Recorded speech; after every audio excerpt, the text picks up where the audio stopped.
Subscribe us and also don't forget to follow us on Facebook and Instagram. This is an on-grid solar system. To understand how it works, let's see it in action as it powers a typical American home at night. At this point, relatively little power is being used. The fridge, some phone chargers, and maybe the heating or cooling. There's no solar right now, so electricity usage is met by power imported from the grid. In the morning, energy use spikes as the family prepares for the day.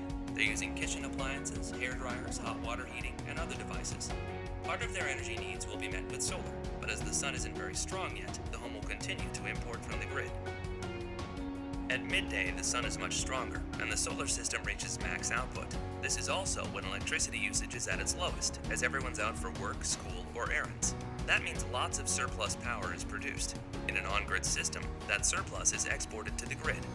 In return, the utility pays for the power by crediting their electricity bill. In states with net metering, homeowners have the advantage of selling their power at the same rate they buy it for. In the afternoon, the sun moves downwards through the sky, causing solar output to drop. However, power usage is still low as most of the family's not home yet. The system continues to export power for bill credits. It's evening. The setting of the sun means there's no more solar. Energy use now peaks as the family returns home and runs lights, entertainment devices, and kitchen appliances. Grid energy transfers now switch direction.